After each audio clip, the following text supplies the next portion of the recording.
Então, boa tarde novamente a todos, a quem nos está assistindo agora, ao vivo, ou quem vai assistir mais tarde, né? Convidamos, então, o doutor Levi para vir fazer uma explanação com a gente, conversar um pouquinho com a gente sobre racismo institucional e estrutural, né? E agradecemos por ele ter aceitado e conseguido encaixar um pouquinho na sua agenda, né? Muito obrigado, doutor, por a sua disponibilidade. Imagina, boa tarde a todos. Eu fico muito feliz e honrado com o convite e agradeço especialmente na pessoa da Juilci, da Gislaine, da Secretaria da Educação da Fazenda Rio Grande, para participar nesse mês em que a gente discute, né, e celebra no dia 20 de novembro, o Dia da Consciência Negra, né, e é um debate que a gente tem que deve ser feito não somente em novembro, mas todos os dias. Estou muito feliz e honrado com o convite. Então, a gente agradece mesmo, né? Então, vamos lá. A gente já se atrasou um minutinho, né? Podemos iniciar, então? Podemos iniciar. Uhum.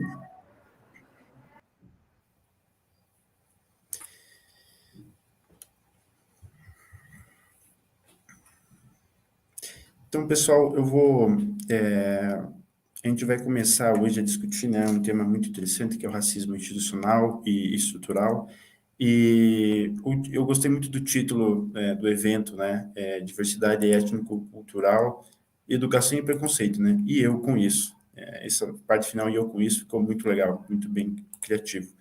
Debater hoje e discutir a noção de raça é uma tarefa muito importante no contexto social que a gente está inserido, né? Pois isso tem consequências no campo científico, ético, cultural, político, social.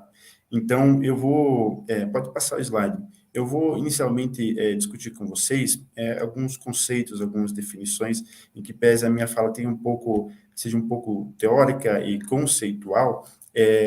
A gente entende, essas definições são importantes para a gente poder entender um pouco mais à frente as consequências a partir dos dados estatísticos com que a gente tem notícia, em que a gente vê ali como que é a nossa realidade, como que se dá, como que hoje está funcionando o acesso das pessoas negras a direitos básicos. Então, eu vou começar falando para vocês sobre o racismo, sobre o preconceito racial e sobre a discriminação. É muito comum que, quando a gente veja um texto nas redes sociais, seja no formato escrito ou falado, quem aborda esses temas, eles tratam tudo num caldo só, numa sopa só. Racismo, preconceito e discriminação racial. Mas eu vou detalhar o que seja cada um desses, né? Então, pode passar o slide, eu vou começar falando com vocês sobre o racismo, né? Entende-se como uma discriminação, e a base dessa discriminação, ela leva em conta a raça como um fundamento de uma prática. E dessa prática, ela resulta ou em desvantagens ou privilégios. Alguns indivíduos terão vantagem e outros terão desvantagens. Só que a base disso é o quê?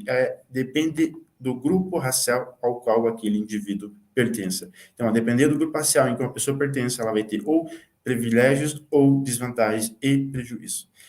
No segundo momento, pode passar o slide, nós vamos discutir o preconceito racial. E se tem isso como um juízo, uma opinião, uma visão acerca de determinado grupo racial, baseado no quê? No estereótipo. Então, leve em conta desse estereótipo, haverá práticas, e dessas práticas podem resultar em desvantagens ou privilégios para determinado indivíduos. Então, e disso também resulta em uma prática discriminatória prejudicial. Exemplo disso são algumas opiniões, e era muito comum isso na década, no século passado, em que se dizia, por exemplo, que os negros são pessoas violentas, ou que os judeus são avarentos, ou que as pessoas do Oriente Médio, orientais, como de origem chinesa ou japonesa, são pessoas que nasceram para as ciências exatas. São opiniões que, às vezes, a gente encontra, ouve uma outra pessoa falar, até em tom de piada, às vezes, mas são expressões que são preconceituosas, parte disso de um preconceito racial. Então, no terceiro momento, nós temos, então, a discriminação racial. Pode passar o slide, por favor. A discriminação racial é uma atribuição de um tratamento diferenciado a determinadas pessoas, a partir da identificação da qual aquela pessoa faça parte daquele grupo racial. O que isso quer dizer? A discriminação, nesse caso, tem como base o quê? O poder, porque através do poder a gente consegue atribuir vantagens ou desvantagens por conta da raça.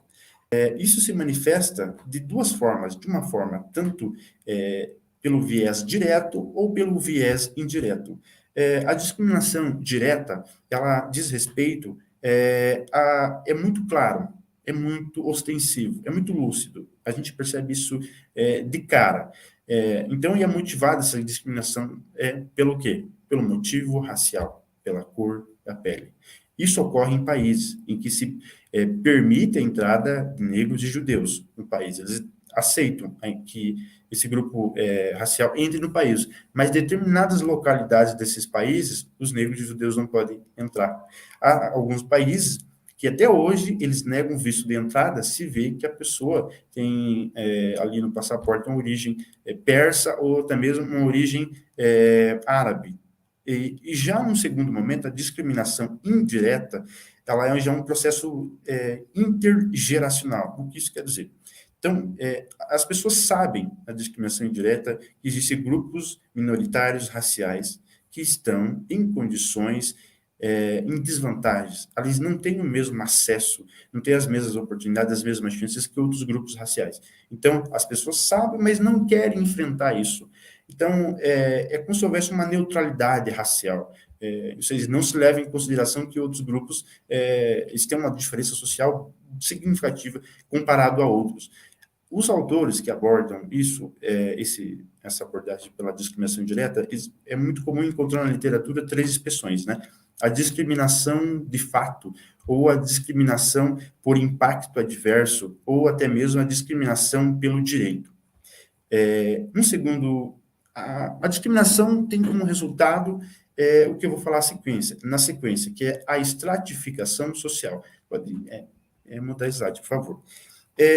Na estratificação social, nós temos o seguinte: essa prática discriminatória, tanto manifestada de forma direta ou indireta, ao longo do tempo leva à estratificação social.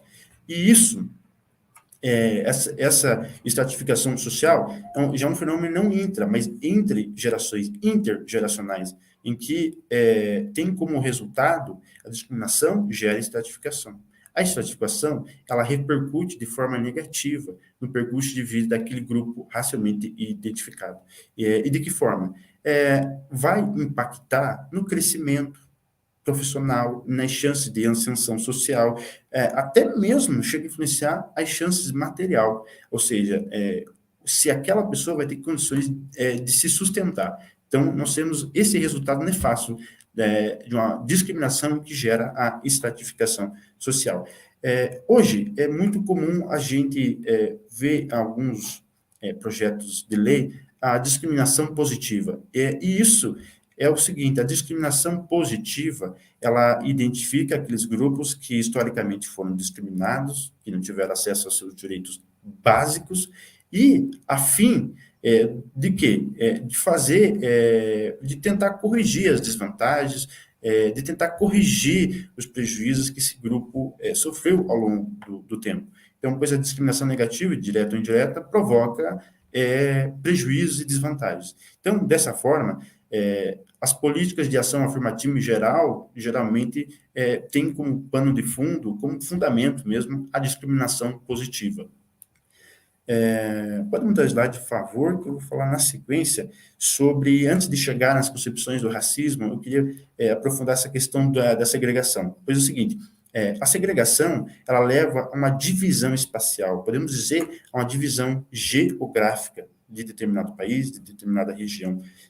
O que isso quer dizer? Por exemplo, guetos. Guetos são bairros que lá na Itália, eram bairros em que moravam predominantemente pessoas judias, então pessoas que naquele momento daquela história, naquele momento da história, eram grupos minoritários, então eram bairros em que ela tinha como predominantemente pessoas judias que moravam nele. Na África do Sul, no apartheid, os bairros eram chamados de bantustões, são bairros em que predominavam pessoas negras. E aqui no Brasil também tem de certa forma, essa divisão geográfica em que você consegue identificar, aqui tem mais pessoas negras que convivem nesse espaço do que pessoas de outro grupo racial, que são as periferias. Então, nós temos a segregação, ela leva com o tempo essa divisão, até mesmo de uma determinada cidade, você tem locais, estabelecimentos comerciais, serviços públicos, escola, hospital, em que as pessoas veem, ali tem a frequência exclusiva, a maioria das pessoas que frequentam aqueles lugares são membros de determinados grupos raciais. Nos Estados Unidos no século passado, havia a segregação. Então, tem aquela foto famosa em que havia um bebedor para pessoas brancas e um bebedor de água escrito assim, para pessoas de cor. Tinha uma placa em cima desse bebedor.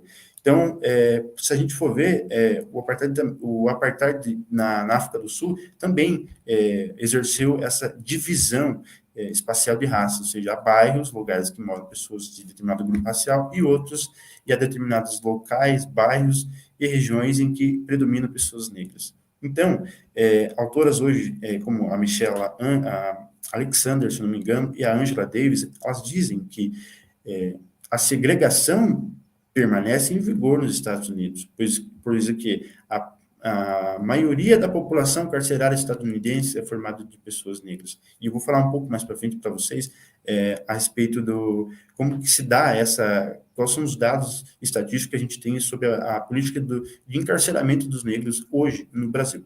Então, eu vou conversar um pouquinho com vocês também sobre concepções de racismo. Tem 3 concepções, uma concepção individualista, uma concepção institucional ou institucionalista, uma concepção estrutural e, inicialmente, eu começo pela individualista. Pode passar o slide, por favor. Então, na concepção individualista, os autores entendem o quê? Que a concepção, que o racismo aqui parte do indivíduo, e não que a sociedade, as instituições sejam racistas, mas entende-se que é uma patologia social, é um fenômeno ético ou psicológico. Então, são pessoas que são racistas, tanto isoladamente, como também coletivamente, como também em grupo. Então, o racismo é atribuído de forma a grupos isolados. Nessa concepção que predominou durante muito tempo, entendia-se, então, que era uma irracionalidade, que a concepção individualista entende que o racismo parte de indivíduos isolados ou atuando em grupo, ou praticando ou manifestando racismo em grupo.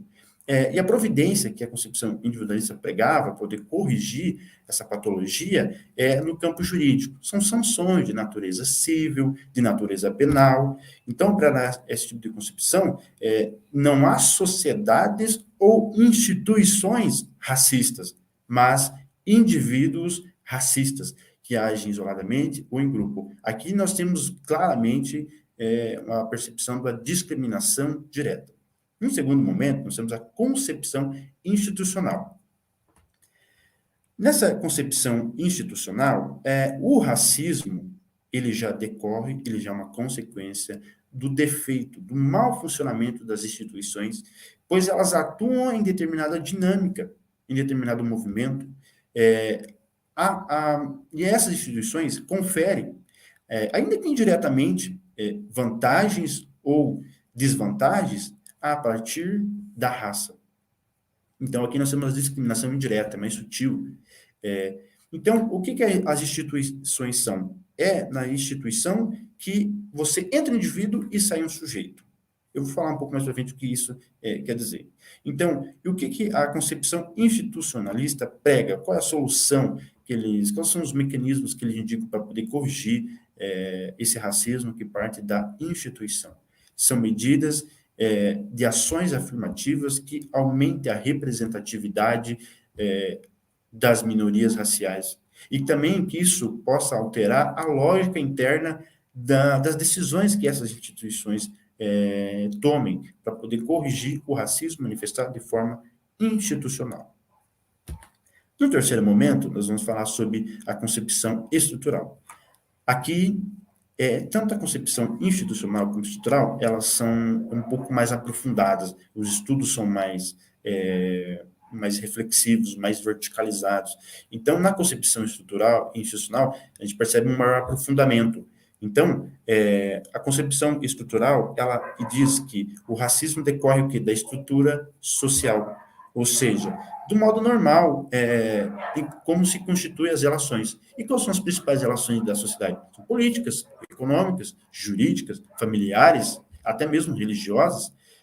Aqui é entendido o racismo não como decorrendo de pessoas individualmente ou coletivamente que sejam racistas, ou que esse racismo parta de um outro lado para instituições que sejam racistas, mas entende-se aqui que os comportamentos do racismo, é uma sociedade racista, estruturalmente, o racismo não decorre de comportamentos individuais ou de instituições, mas sim o racismo faz parte da sociedade, está na sua estrutura. Aqui o racismo nessa sociedade não é a exceção, mas é a regra.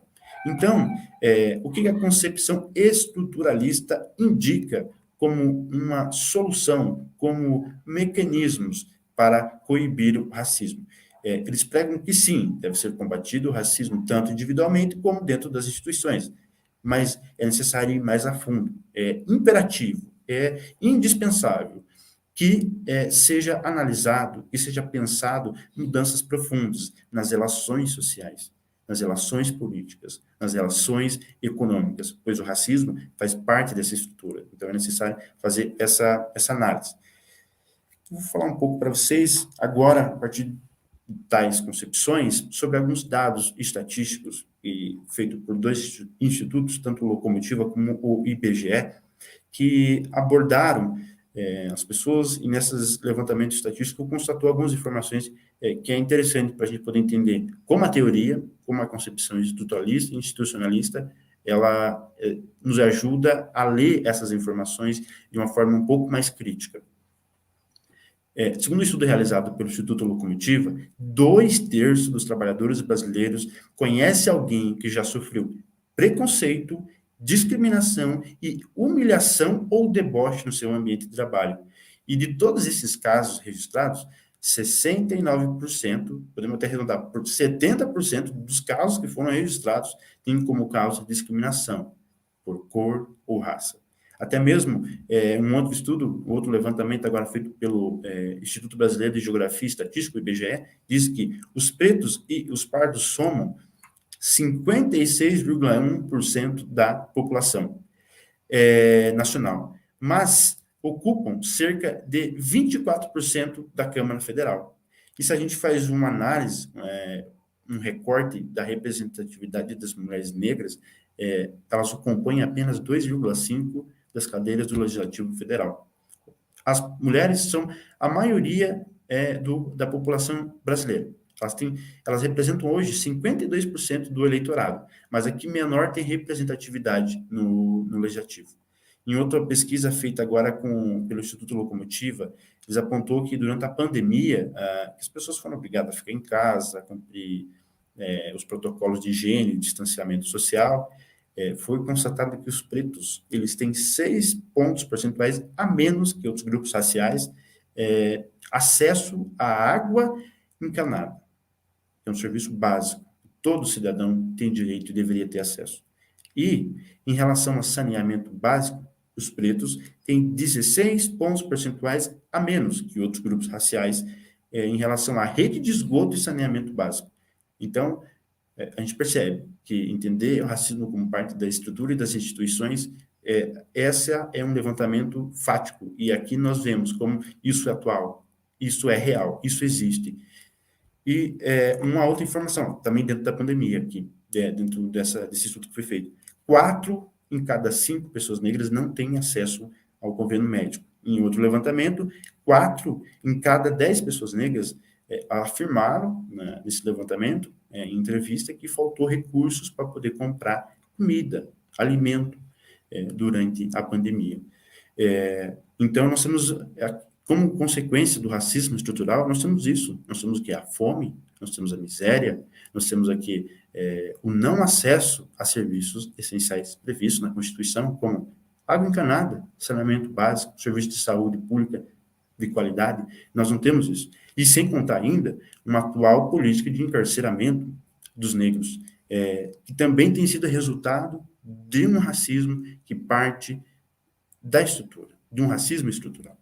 Então, o Anuário Brasileiro de Segurança Pública, divulgado no ano passado, em 2020, ele revelou que em 15 anos, a proporção dos negros no sistema carcerário cresceu 14%, enquanto a de brancos diminuiu 19%. Para a gente ter uma noção, hoje no Brasil, dos presos que estão registrados no sistema, a cada 3 pessoas presas, 2 pessoas são negras. Hoje, dos 658 mil presos registrados, e nesses registros tem informação de cor ou raça, 438 mil são pessoas negras. Então, nós temos hoje que da população carcerária brasileira, 66,7% são pessoas, dos presos são pessoas negras.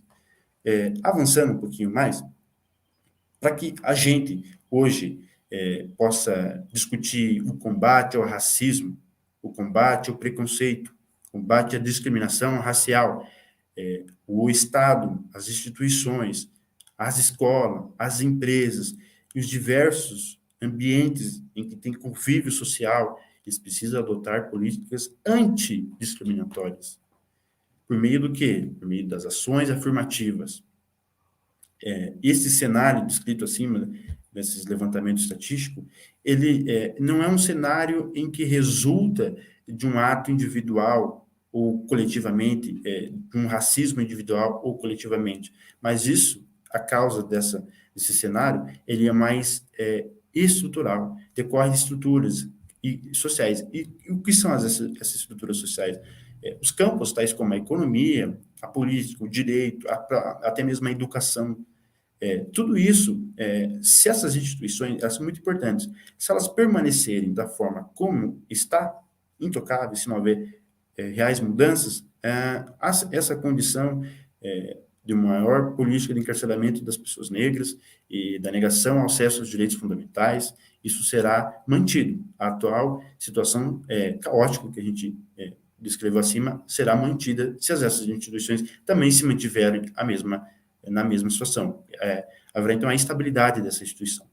Falar em estrutura social é importante porque todo fenômeno que a gente estuda, todos esses dados estatísticos, as causas são muito mais profundas do que a gente pode pensar. Não são, como diria um professor para mim na faculdade, não existe respostas fáceis para perguntas difíceis. Então, as respostas para essas situações são sempre exigem um pouco mais de estudo, um pouco mais de reflexão, e a estrutura social, entender a estrutura social ajuda a gente a entender como ela influencia o comportamento das pessoas. Então, a estabilidade de uma sociedade depende do quê? Da capacidade das instituições, como escola, igreja, família, delas normalizar e absorver os conflitos que existem. Ou seja, cada instituição institui regras, e através dessas regras que os indivíduos se tornam, então, sujeitos. As ações e os comportamentos das pessoas, elas são inseridas num conjunto de significado que são previamente estabelecidos pela estrutura social.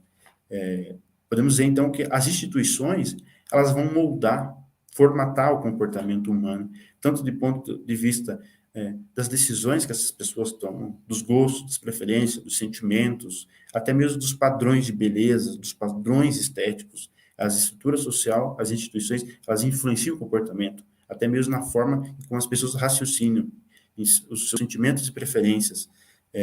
Então, hoje, muito do que nós somos, ele pode ser explicado a partir das regras, a partir das condutas que a gente aprende, que a gente internaliza, né, nos diversos espaços sociais em que a gente conviveu, convive e vai conviver, como escola, como a empresa, como a empresa que a gente trabalha, a nossa família, e nos diversos espaços de convivência social.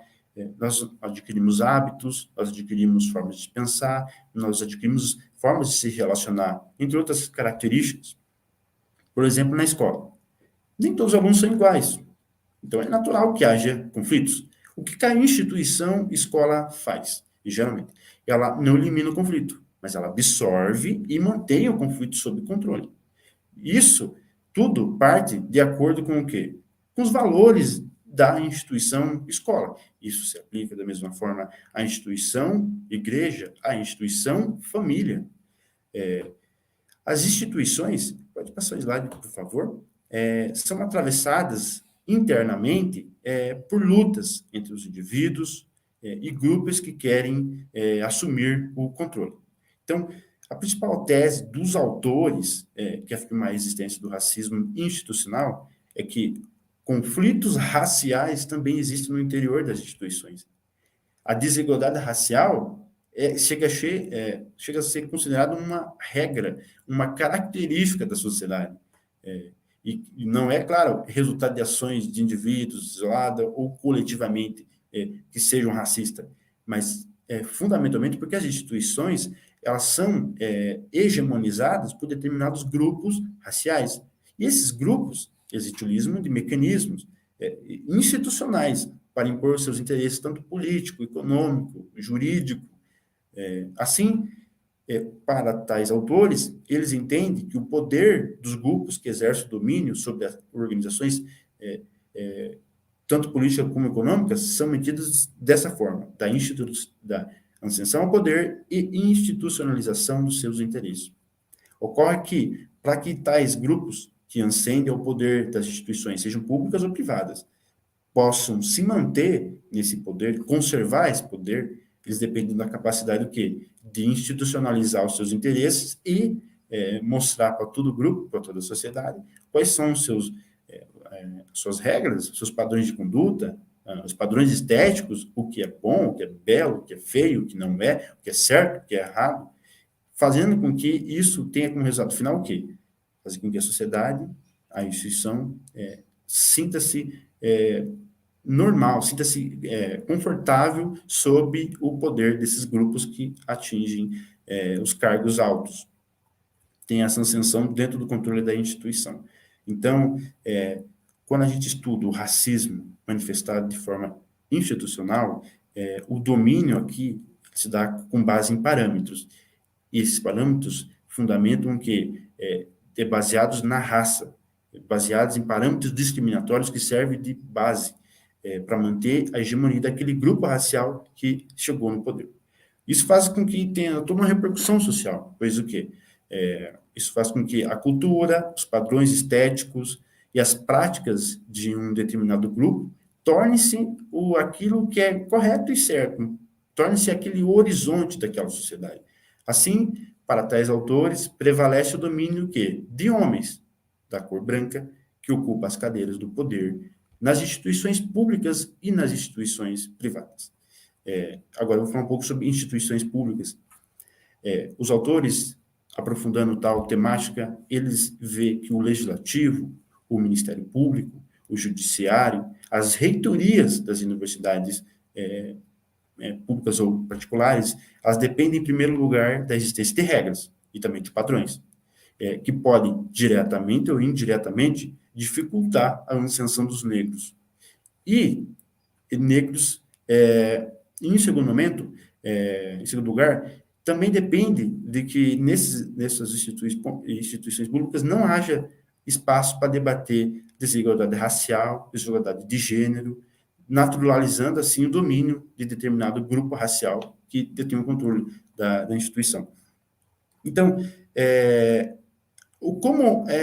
para lidar com os conflitos que ocorrem dentro das instituições, esse grupo dominante, para os autores que entendem que o racismo decorre da instituição e da própria estrutura, para lidar com os conflitos, aquele grupo que assumiu o domínio, ele tem que assegurar o controle.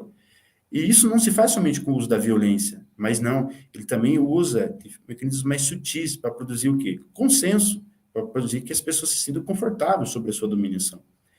Então, o que eles fazem? Eles fazem determinadas concessões para aqueles grupos subalternizados, aqueles que não chegaram ao poder, a fim de que, por exemplo, as questões essenciais relativamente ao controle da economia e da política permaneçam sempre nas suas mãos, daquele grupo que assumiu o poder. Então, é natural que haja o quê? Os conflitos intra- e interinstitucionais, tanto aqueles que ocorrem dentro das instituições, como também aqueles conflitos entre duas instituições diferentes, eles podem levar à alteração o quê? Do modo do funcionamento das instituições. Então, a instituição, para que ela se continue estável, ela precisa contemplar interesses dos outros grupos sociais que não estão no controle. Então, é feito sempre esse balanço de força. Então, o que os autores indicam? Que, portanto, tanto os conflitos e os antagonismos que ocorrem dentro das instituições, eles podem resultar em reformas, eles podem provocar alteração das regras do funcionamento daquela instituição, tanto da forma como a instituição atua, como a sua dinâmica interna. Então, a gente tem uma grande responsabilidade. Por quê? Quando a gente entende que o racismo é estrutural e não um ato, e não somente um ato isolado, um ato de um grupo que seja racista, isso nos torna responsáveis pelo combate tanto ao racismo como também aos racistas.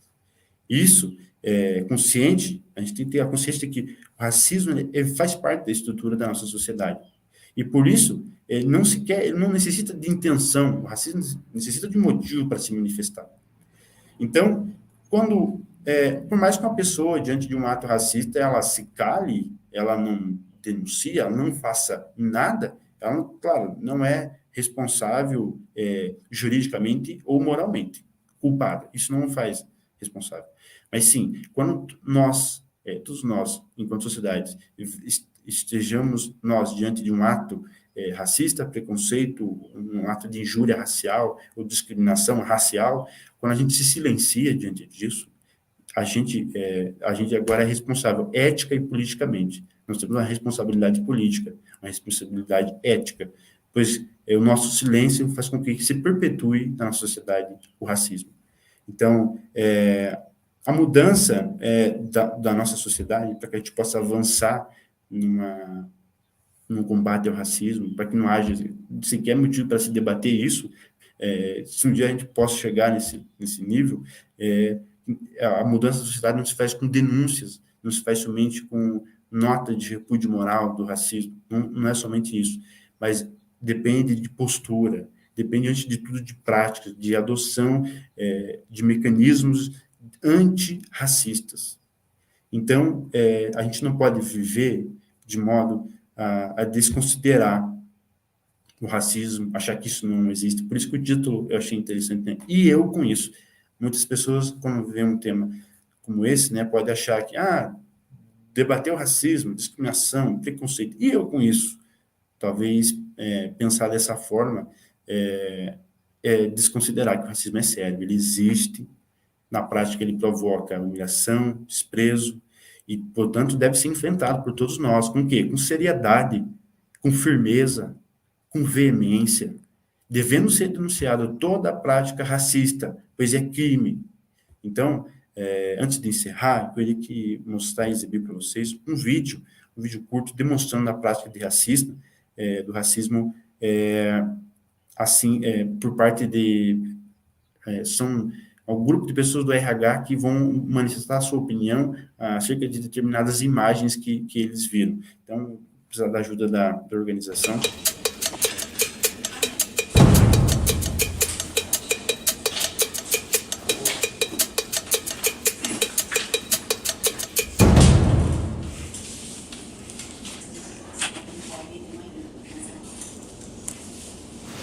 Muito obrigado por terem vindo. Eu vou mostrar algumas fotos para vocês e eu queria que vocês me dissessem o que vocês veem nessa foto. Tá atrasado. Tá com pressa. E essa? Ela é designer de moda. Escolhendo uma roupa para ela comprar. Executivo, pode ser na parte de finanças, pode ser na área de RH. Né? Mais uma. Acho que o pai está cuidando do jardim da casa dele. Com certeza ele não tem cara de ser empregado da casa, não. Ele tá limpando a casa dela, tá limpando a pia. Eu achei grafiteira, tem jeito de grafiteira. No grafite é uma arte, não é vândalo, não é uma vândalo.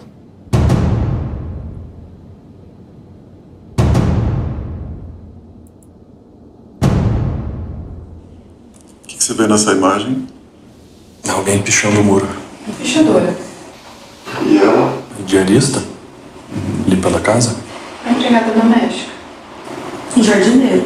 Bom, ele me lembra um segurança de shopping. Um motorista particular. Vendedora, poderia ser uma costureira. Parece uma pessoa fugindo. Ladrão. É.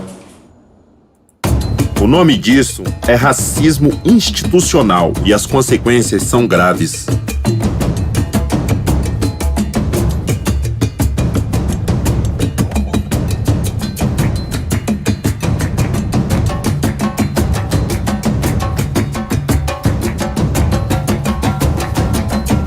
Chega de fingir que é normal.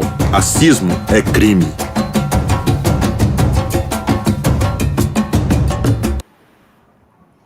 Perceberam que um homem de terno branco é um executivo, um homem de terno negro é visto geralmente como o segurança do shopping. Cada uma das pessoas só mudou a cor da pele. Mas de Verdade, até a roupa que estão usando são iguais, né? São iguais, só mudou a cor da pele, a pessoa. E são profissionais de RH, profissionais responsáveis por seleção de pessoas para os cargos. Então, e como é institucionalizado, né? Tá como se fosse na mente das pessoas isso. Verdade, está enraizado, na verdade, né? Está enraizado. E cabe a nós, né, igual você colocou, defender, debater, né? Gostei bastante da sua explanação, né? Você trouxe bastante termos técnicos para a gente, trouxe questões que a gente possa analisar, né? E repensar nossas práticas, mesmo dentro das próprias instituições, né? Queria saber se alguém tem alguma pergunta ali para que a gente possa fazer para o doutor. Vou dar uma olhadinha.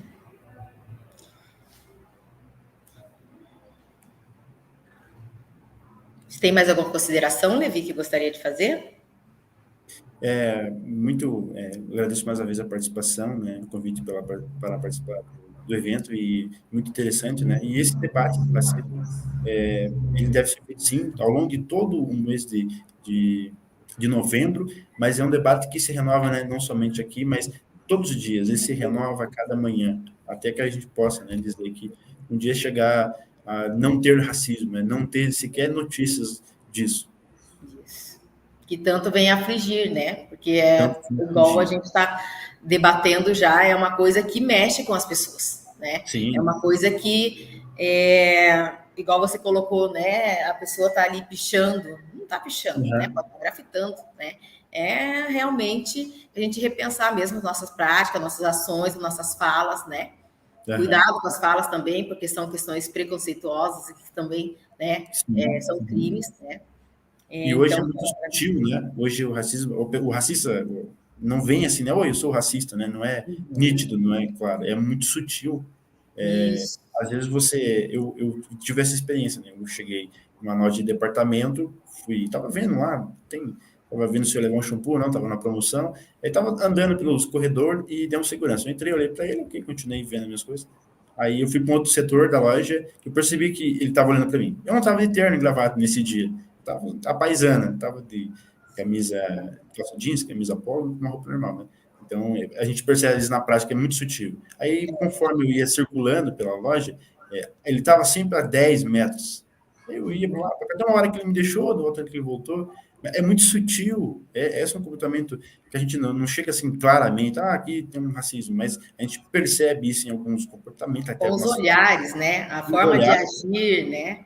Sim, é muito muitas sutil, vezes, né? Igual você falou, não é aquela fala direta, né? Mas são as ações que provocam.